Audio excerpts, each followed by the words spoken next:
Second, I will call Mark Galeotti to the podium, leading expert in Russian politics and security, honorary professor at UCL School of Slavonic and East European Studies, and a senior non-resident fellow at the Institute of International Relations Prague, among other things.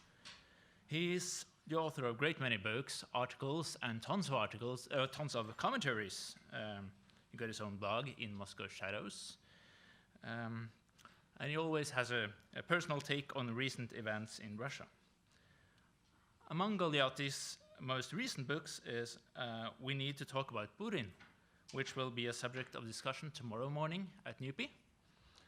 Another recent book is called Vori, the Russian super mafia, translated also into Norwegian last year.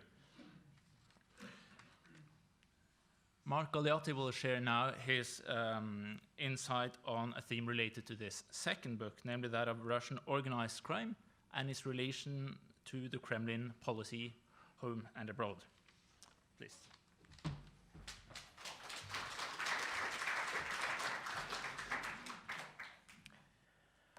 Well, it's great to be back in Oslo. Thank you very much, obviously, for the invitation.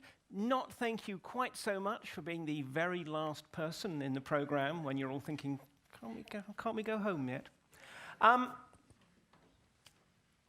September 2014, an Estonian security officer from Kapo, their security police, Eston Kochver, was meeting a supposed informant close to the border with Russia. It was a fairly routine operation. He had backup, but basically he was there on his own. As he approached the meeting place, suddenly a snatch squad from the Russian Federal Security Service's Alpha counterterrorism commandos stormed across the border, jammed his communications. They used stun grenades to keep his backup at bay, while they grabbed Kochver and brought him back across the border into Russia. In due course, he would be tried as an Estonian spy. After all, Russia has so much to fear from the dreaded Estonians. And sentenced to 15 years in prison, though he was then, shortly thereafter, released in a spy swap. Why? Kochver was not investigating some high security operation. He was investigating some cigarette smugglers who were taking counterfeit and untaxed cigarettes across the border and selling them in much more highly taxed Europe. Why on earth would this be worth an international incident and the deployment on, let's be honest, NATO soil of Russian military personnel? Well, as the investigation continued, it became clear that yes, this was just simply a cigarette smuggling outfit, largely of Russian-speaking Estonians. However, it was essentially being given a free pass across the border by the Russian Federal Security Service that also control the Russian border guards. In return for which, it was carrying out some very low-level intelligence surveillance. More importantly, it was, in effect, being taxed. A share of its profits from its sales of these cigarettes in Europe was being expected to be deposited in particular bank accounts, generating what in the Russian terms is chornaya kassa, black account monies, that seems to have no kind of Kremlin fingerprints on it, really as a way of generating operational funds for intelligence operations widely conceptualized within Europe. And I think this is a particular case, particular high-profile case of something that we are beginning to see. Still in a very relatively small number of cases, but nonetheless, the mobilization of Russian-based organized crime networks outside, particularly in Europe, as an instrument of Russian statecraft. Most recently, for example, at the end of last year, there was a Chechen by the name of Khangoshvili who was gunned down in Berlin by a man who turns out to be a Russian gangster, but a Russian gangster who had managed to get his Schengen visa courtesy of a whole suite of fake documents, of fake identity, essentially, assembled by exactly the same department within the Russian Interior Ministry that also provided the false documents for the Russians who went to try and assassinate GRU officer turned British spy Sergei Skripal in Britain. And a gangster who at one point had actually been wanted by the Russian state, to the point where they'd actually put out an Interpol red notice for him. And then, just as quickly, the Russian state decided not only were they no longer interested in him, but they would scrub almost every reference to him out of their official databases. Now, we can assume, rather than know, but that some kind of a deal was made. And we have a series of other cases. You know, killings here, low-level surveillance there, above more than anything else, essentially expecting payments to be made to raise these Chornaya Kassa funds. But it is a growing, small-scale phenomenon. And really it comes out of the confluence of two specific processes, one long-term, one short-term. The long-term one is precisely the relationship of the Russian state, something that predates 1991, indeed arguably predates 1917, of the Russian state and particularly its intelligence apparatus with gangsters. I'm not going to give you the full prehistory. You'll find that in my book. But suffice to say that certainly, if one looks at the Soviet era, I mean, anyone who's read Gulag memoirs will realize the extent to which actually the Soviet state co-opted professional criminals to be their kind of foremen and enforcers to keep the political prisoners in line. More recently, in the 1970s and 1980s, you had a lot of the hard currency speculators, money changers, black marketeers who hung around Western tourists, particularly obviously in Moscow and Leningrad, were actually recruited by the KGB as informants.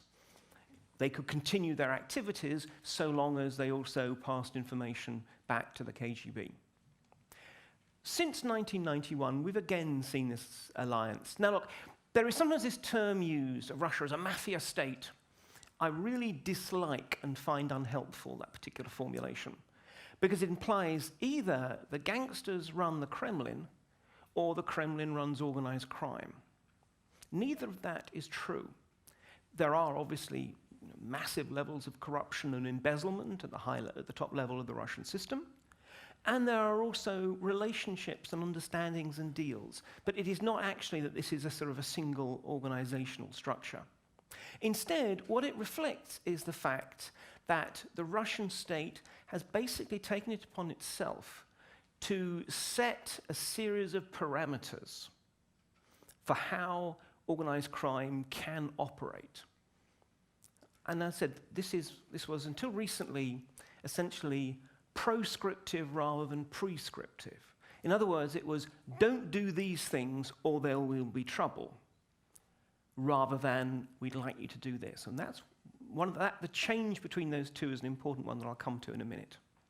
And in some ways, this shouldn't surprise us, because in hindsight, this is precisely what happened in St. Petersburg during the tenure as deputy mayor of, at the time, a rather unknown individual, Vladimir Putin, who was essentially the liaison guy at the mayor's office, and therefore he liaised with whoever needed to be liaised with, whether we're talking foreign businesses or domestic businesses, or indeed whether we're talking organized crime, particularly Tambovskaya, which is the largest organized crime grouping within St. Petersburg, and one that still survives to this day, although it doesn't really use that name anymore. And the pattern that emerged was this. The gangsters could operate. It doesn't mean to say that the police wouldn't try and catch them or whatever, but in a way that the state apparatus, in this case the mayor's office, wouldn't really go seriously after them, so long as, in effect, they helped keep the city running. And this was the 1990s. This is where actually politics was often precisely a matter of not just personal enrichment, but also collective survival. And in this case, it made sense. And the interesting thing that when Putin came to the presidency, there was a great uncertainty. He talked very tough about law and order. I remember one professional criminal whom I talked to said that at that time he slept with a packed suitcase under his bed. So just in case one of his informants in the local police told him that they were going to come to arrest him, he could grab that suitcase and make for the airport and get out. He never had to use that suitcase. It became very clear that Putin's tough law and order rhetoric did not actually extend to organized crime. Again, I don't think it's that he thinks that gangsters are nice people or anything like that. I just think he doesn't regard it as a strategic priority. And let's face it, dealing with organized crime seriously on a national level would require that kind of strategic priority. Instead, what in effect he offered organized crime nationally was what he had offered organized crime in St. Petersburg, which is a social contract, which essentially can be boiled down to this. You will carry on trying to commit your crimes, and the police and the prosecutors will continue trying to catch you. That game will continue. However, if you do anything that looks like a direct challenge to the state, anything that embarrasses the state, anything that gets in the way of state priorities, we will treat you as an enemy of the state, which is a much, much more uncomfortable position to be in. And on the whole, this is a social contract that most organized crime groups, and above all the lords in charge of them, were willing to accept. They'd had 10 years of turf wars, of killings and so forth. They'd established their pecking orders. They were now happy just to sit back and enjoy. And Putin was basically giving them the opportunity to do that. And this was every now and then policed with a very high-profile seizure of some gangster who was regarded as having transgressed. 2007, for example, Barsukov also went by the name of Kumarin, who was actually the leading light within Tambovskaya, and who clearly was not with the program. He was living too high-profile a life, and that was a bit embarrassing. He got into business disputes with people who were that much closer to the Kremlin than he was. He hadn't moved with the times. 150 police commandos were airlifted to St. Petersburg to storm his home, supported by armored personnel carriers. He was grabbed, again, taken back to Moscow for trial, and in due course was convicted. Did they need 150 police commandos? Of course not. This was about theater. This is about making a point that the state is, if need be, the biggest gang in town. That you may have lots of guys with lots of guns, but we have more guys with bigger guns.